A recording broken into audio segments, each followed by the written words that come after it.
جب آپ اس مسئلے پر غور کریں گے تو آپ کے سامنے بہت سی چیزیں کھل کر آ جائیں گی۔ مثال کے طور پر آج یہ بات کہی جاتی ہے لباس کو لے کر، شکل و صورت کو لے کر، بول چال کو، ہندوستان کے اندر میں محسوس کرتا ہوں بول چال کو لے کر، یہ بہت سی چیزیں ایسی ہیں جو ہم ان کے طریقے پر چل رہے ہیں اور فخریہ اس کام کو کرتے ہیں۔ میں اس کی مثال دیتا ہوں۔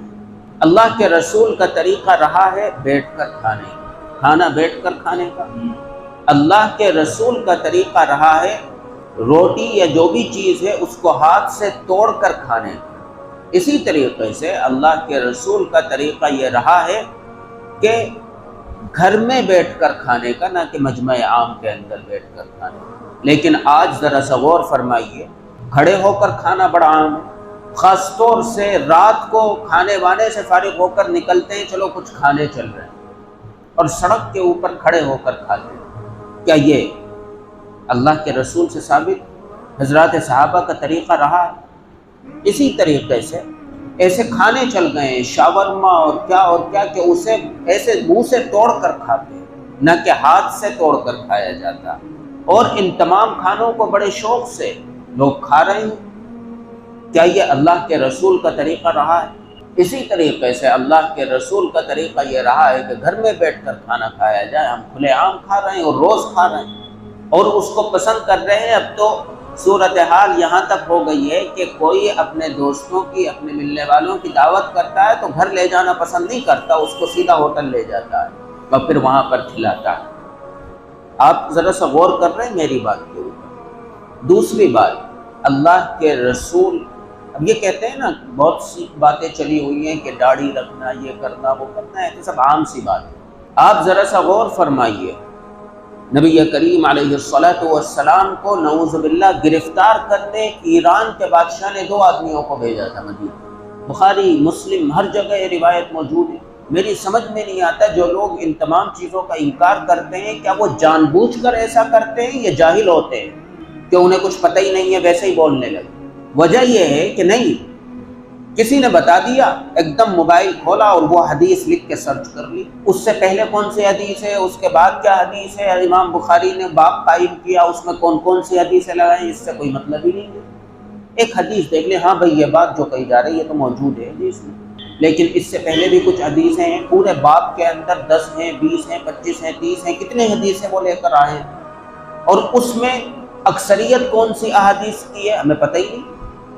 ایک بیوقوف نے آ کے ہمارے ذہن میں ڈال دیا کہ دیکھو جی حدیث میں یہ بات موجود ہے، ہم نے فوراً موبائل نکالا، سرچ کیا، ہاں بھئی یہ صحیح کہہ رہا ہے، بخاری کی روایت۔ بخاری میں اس کے علاوہ دوسری بھی تو حدیثیں ہیں، باقاعدہ امام بخاری نے باب قائم کیا۔ کیوں قائم کیا؟ کیا ضرورت پڑی ان کو؟ تاکہ مسئلہ واضح ہو، ساری احادیث سامنے ہوں۔ آپ ایک حدیث کے اوپر فیصلہ کیسے کر سکتے ہیں؟ کیا پتہ اس حدیث کے اوپر باقاعدہ محدثین نے کلام کیا ہو اور کلام کرنے کے بعد کوئی فیصلہ کیا ہو، کچھ بھی نہیں دیکھنا، بس سرچ کیا اور حدیث میں ہے، ہاں جی بالکل صحیح کہہ رہے ہیں۔ خیر، میں یہ کہہ رہا تھا کہ بخاری میں بھی یہ روایت موجود ہے، مسلم میں بھی ہے، کہ وہ 2 آدمی آئے نبی کریم علیہ السلام کو نعوذ باللہ گرفتار کر رہے ہیں۔ ان کی داڑھیاں کٹی ہوئی تھی اور مونچھیں لمبی تھی، کلین شیو تھے۔ اللہ کے رسول نے دیکھا اور جب نگاہ پڑی تو اپنا چہرہ پھیر لیا اور فرمایا کہ تم کو یہ شکل بنانے کا کس نے کہا ہے؟ تم نے یہ کیسی اپنی شکل بنا رکھی؟ تو انہوں نے کہا کہ ہمارے رب نے کہا ہے، کیونکہ وہ اپنے بادشاہ کو رب کہا کرتے ہیں، ہمارے رب نے ہمیں اس کا حکم دیا۔ تو اللہ کے رسول نے ارشاد فرمایا کہ لیکن میرے رب نے مجھ کو یہ حکم دیا ہے کہ داڑھیاں بڑھاؤ اور مونچھیں کاٹو۔ بالکل صریح حدیث ہر جگہ موجود ہے، لیکن نہیں، کیونکہ ضرورت ہوگی، اپنے مطلب کی بات ہوگی تو بخاری اور مسلم پیش کر دیں گے، اور جہاں بخاری مسلم ان کے خلاف ہوگی وہاں پر بات گول مول کر دیں گے، کسی ایک جگہ جمنا نہیں۔ خیر، میں یہ کہہ رہا تھا کہ یہ تمام چیزیں ہمیں یہ دیکھنا ہے کہ یہ کہاں سے آئیں۔ کیا یہ ہمارا طریقہ ہے؟ اللہ کے رسول کا طریقہ ہے؟ صحابہ کرام کا طریقہ ہے؟ تابعین کا طریقہ ہے؟ امت کے علماء کا اور فقہا کا، اولیاء اللہ کا طریقہ ہے؟ ہاں، اگر ایسا ہوگا کہ کوئی چیز پہلے سے چلی آ رہی ہوگی اور ہمارے بڑوں نے اسے استعمال کیا ہوگا تو اسے کرنے میں کوئی حرج نہیں، لیکن اگر جس چیز کی شروعات کہیں اور سے ہوئی ہوگی اس کی کے مطابق عمل کرنا یہ خلاف شریعت سمجھا جائے۔ لباس کو لے لیجئے، میں اس بارے میں بات کرتا ہوں۔ لوگ کہتے ہیں کہ لباس کا مقصد کیا ہے؟ جسم ڈھانپنا، سطر چھپانا۔ وہ کوئی سا بھی ہو، لباس تو لباس ہے، بالکل صحیح بات ہے۔ وہ کرتا پاجامہ ہو یا عرب کا لباس وہ لمبا سا کرتا ہوتا ہے وہ ہو، یا آپ کو معلوم ہے یہاں تک کہ اب تو وہ شارٹس چل گئے اور لوگ بڑے مزے سے گھومتے ہیں پہن کر، وہ کوئی سا بھی لباس ہو۔ میں نہیں کہتا کہ یہ سطر نہیں چھپاتے، سطر چھپاتے ہیں، میں کب منع کرتا ہوں۔ اسی طریقے سے میں یہ بھی نہیں کہتا کہ یہ اللہ کے رسول کا لباس ہے کرتا پاجامہ۔ اللہ کے رسول نے اپنی زندگی میں نہیں پہنا کرتا پاجامہ۔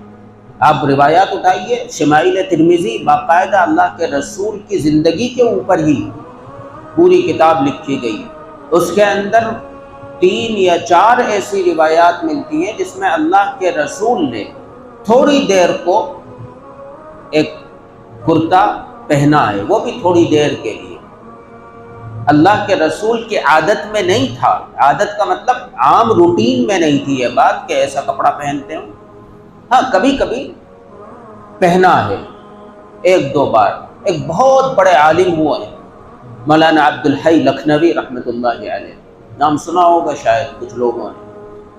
صحاح 6 بخاری، مسلم، ترمذی، ابو داؤد، نسائی، ابن ماجہ، یہ جو 6 کتابیں ہیں، ان کتابوں کے اوپر دنیا سے کہیں سے چھپے یہ کتاب، کوئی مکتبہ چھاپے، کوئی ملک چھاپے، ان کے اوپر حاشیہ جو ہوتا ہے وہ عبد الحی لکھنوی کا ہوتا ہے۔ یہ مقام ہے عبد الحی لکھنوی کا۔ علامہ عبد الحی لکھنوی رحمۃ اللہ علیہ نے اپنی زندگی کے آخری ایام میں سلا ہوا کپڑا پہننا چھوڑ دیا اور لوگوں نے اعتراض کیا کہ حضرت یہ آپ کیا کر رہے ہیں؟ تو فرمانے لگے کہ کوئی ثابت کرے کہ اللہ کے رسول کی عادت تھی یہ سلا ہوا کپڑا پہننا۔ اللہ کے رسول کی عادت تو بغیر سلا کپڑا پہننا تھا، ایک چادر اوڑھ لینا اور ایک چادر باندھ لینا، یہ اللہ کے رسول کا لباس تھا۔ اسی کو اللہ کے رسول ہمیشہ زیب تن کیا کرتے تھے، پہنا کرتے تھے، یہی اللہ کے رسول کا لباس تھا، یہی احرام ہے اور یہی کفن ہے۔ سمجھ رہے ہیں؟ اللہ کے رسول اسی لباس کو پہنتے تھے، لیکن اللہ کے رسول کے جو پیروکار ہیں، صحابہ کرام، تابعین، تبع تابعین، اور پھر صلحاء اور علماء، اولیاء اللہ، ان تمام نے اگر سلا کپڑا پہنا ہے تو وہ یہ پہنا ہے، یا جو عرب پہنتے ہیں وہ پہنا ہے۔